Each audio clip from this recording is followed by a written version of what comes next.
The black goo, the ooze, the stuff that makes Spider-Man all edgy and cool, right? Wrong! Well, I mean, it used to be wrong. That characterization is wrong for two reasons. One being the fact that he doesn't need the symbiote to be edgy and cool, and two, the symbiote originally didn't have any negative effects on him. But if you're confused, don't worry. I'll be explaining the full evolution of the way the symbiote affects him, or something. To do that, we have to start where all these things start from, the comic books. I know. Some people don't like to read, but that's why you have me. We all know the symbiote is an alien from outer space, so how did Spider-Man get it? Was it a meteor crash? Nope. Spider-Man was actually teleported onto a place known as Battle World. At the end of The Amazing Spider-Man issue 251, not to be confused with The Amazing Spider-Man, The Amazing Spider-Man, or The Amazing Spider-Man, he sees this weird building. He explains how it feels like something is forcing him to enter, and as soon as he does, poof,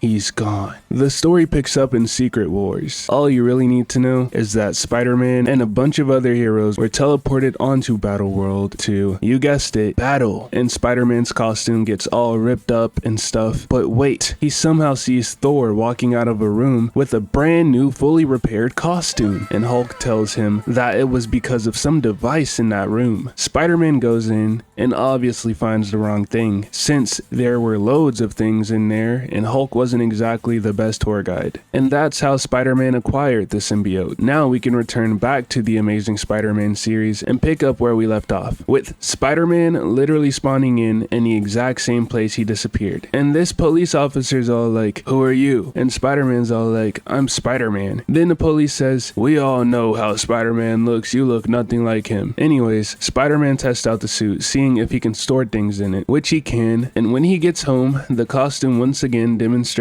its unique abilities by acting on his thoughts without command and forming into clothes. While he's getting adjusted to being back home, he calls Aunt May. Then he makes another call and he's all like, "This one's to my lady." The funny thing about this is that she doesn't pick up, so he assumes she's ignoring him. Then as soon as he leaves to go get some food, she drops into his apartment and is looking for him, but he's obviously not there anymore. Then she literally jumps from the rooftop of the restaurant that he's walking into while actively looking for him. I guess you could say he was right under her nose. But he's so happy to be back home, he claims even the bums on the street look great to him. He tries to get some sleep, but isn't tired. He decides it'd be better to just go out for a late night swing. So of course, the symbiote immediately rushes over to him and forms his costume, which he still isn't used to. Anywho, he goes out and saves some guy from being mugged, but the guy got super freaked out after seeing him. Spider-Man quickly comes to the conclusion that it must be this new costume, making him look more menacing or whatever. Spidey did a bunch of things with this suit with no negative drawbacks, besides the fear factor, I guess. So why the heck did he get rid of it if it didn't negatively affect him? Because it made him sleepwalk, and that made him uncomfy. Okay, to elaborate, it used his body to stop crimes in his sleep. I guess it was doing too much good. Okay, it was a little deeper than that. Peter took the suit over to the Fantastic Four to the Baxter building so that Reed could run tests on it. After running these tests, Reed came to the conclusion that the symbiote was alive. Obviously, this, Peter didn't like the idea of this thing being alive, so he immediately started to freak out. Reed suggested that he immediately remove it, and Peter tried to remove it, but he couldn't, and he claimed that the suit was actually tightening itself. And Reed tells us that the suit is actually trying to permanently craft itself or forge itself onto his body or something of the sort. But something else that I noticed that I found really cool is that for you that don't know or don't read comics because it's not really shown in anything else, Peter and the Fantastic Four are really tight. They're really close. And they consider him a part of the family. So it was really cool that they are the ones he went to with the suit. And also, the removal process of the suit was pretty quick, actually. Human Torch surrounded it in a flame circle, and then Reed used a sonic blaster, and boom. Hi, this is post-editing me. Well, actually me as I'm editing. I do realize I said these things wrong, like they happen in wrong order. What happened was Reed Richards used used a sonic blaster and basically just immediately got rid of the symbiote, and then Human Torch surrounded it in a fire circle, or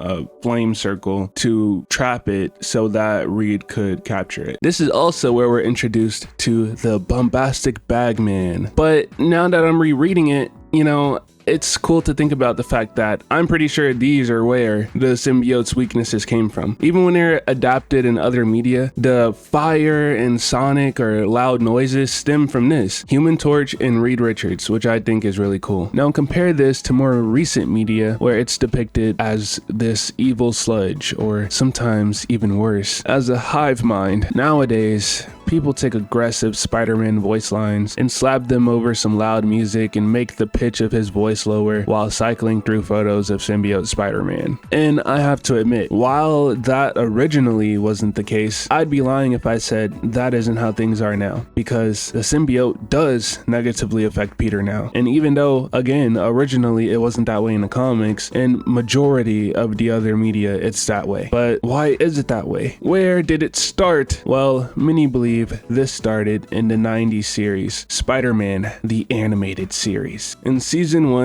episode 8, the symbiote is discovered by John Jameson. Yes, Jameson as in J. Jonah Jameson's son. As everyone's watching and waiting for the astronauts to return, the symbiote starts to bond with John's partner. Everyone's freaking out or whatever. So of course, Spider-Man makes his way to the scene. Already, this is very different from its original origin, since it immediately shines the symbiote in a negative light, making it seem more hostile than anything. Rhino is sent by Kingpin to capture the Prometheum X. After saving everyone from the ship, Spidey notices that he got some sludge on his costume, but disregards it. Turns out, J. Jonah Jameson thought that Spider-Man was actually the one who stole the Prometheum X, and placed a $1 million bounty on his head. So Peter decides to lay low and get some sleep. But things don't go quite as planned. The symbiote from his costume makes its way over to him, and in his head, the symbiote is literally fighting the red and blue suit over him. And these two giants fighting, while the embodiment of the symbiote and Peter's classic suit fighting in his sleep, is something that actually did happen in the comics issue 258. But then he wakes up and we get a very familiar scene. Another difference here is that he claims he overshot the distance he tried to swing, and that he could never swing like that before, which is basically telling us that the symbiote has also enhanced his physical capabilities, which wasn't really much of a thing either. It does, however, do a really cool job at displaying one of the abilities the symbiote actually did have, which was changing into different clothes. But very quickly, after all of this, we're shown the changes of his personality. He's become more hostile, just like the symbiote was shown to be at the start of the episode, even shaking up Flash Thompson, and Felicia tells him that he's scaring her. He even shuts down Aunt May. Rhino is sent back out, so Spider-Man quickly goes after him, and Spider-Man is giving him a real stern talking to. Quite frankly,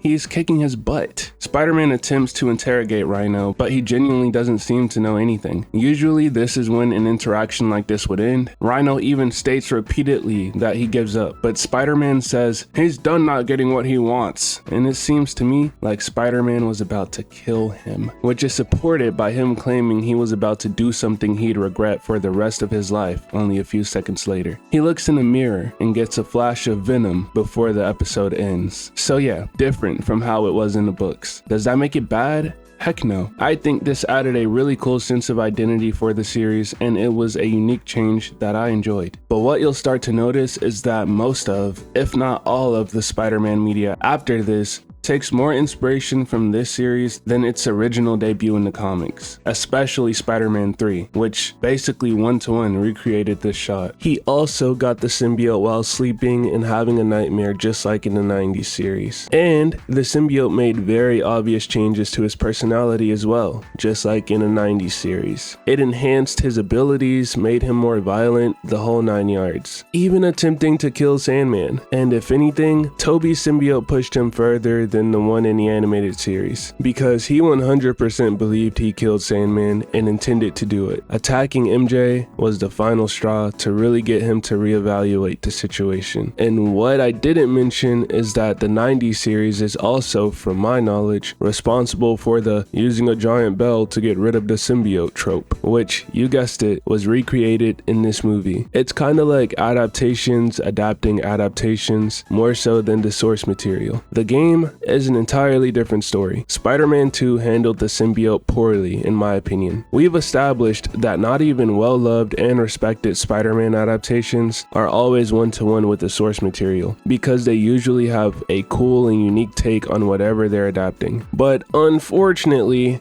the Insomniac game just dulled the symbiote down to a hive mind. The problem with this is that it just makes the symbiote an evil thing. With the previous adaptations we talked about, Peter had those anger issues and character flaws that were very apparent even before gaining the symbiote. All the symbiote did was constantly bring these emotions to the forefront, whether it was his confidence or his anger. Venom called himself Venom because he believes himself to be poison to Spider-Man. Why did Venom want that? Because the host, Eddie Brock, had a personal hatred towards Spider-Man, and the symbiote did as well, since it had just been rejected by him as a host. So their combined anger is what creates Venom. But if you just give anyone a symbiote and call them Venom, the name loses its meaning, and the host doesn't matter. But that's just my opinion. Let me know if you feel any differently down below. So with arguably the biggest Spider-Man animated show, the first Spider-Man movie, and all of the Spider-Man games portraying the symbiote in this way, it quickly became the new norm. So don't feel bad if you didn't know its origins. Not all of us were alive in the 80s or 90s. I know I wasn't, so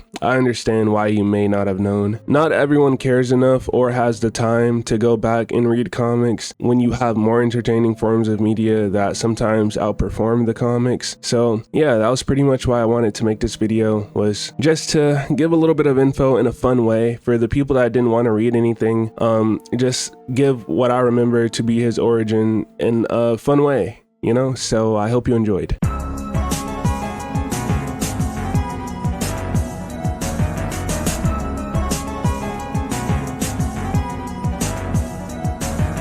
Hey everyone, I want to say thank you so much. Thank you so much. We're almost at 14,000, and to be quite frank with you, if you made it this far, thank you especially, because you know these videos take time and stuff, and so I appreciate you watching this far especially. But also, I doubt any of my subscribers, well, many of my subscribers are watching this video because all they want me for is Invincible, and when I don't make Invincible content, they don't watch it. But if you are watching this, thank you. Feel free to leave a like and a comment, and leave any suggestions down below of what you would like to see. I'm open to a lot of things. If you want it to be about more Marvel or DC, just taking a break on Invincible. But more, you know, games, I really want to get into playing games. I do, but I don't exactly know how I can transition my channel into incorporating gameplay and stuff into it. And I go live every now and then, and they're pretty fun. So yeah, I love you all. Thank you so much for any support you show me, and I hope this taught you something new, or if you already knew, it was just a fun video to watch. And you can, if I said anything wrong or gave any misinformation, please let me know. But yeah, thank you.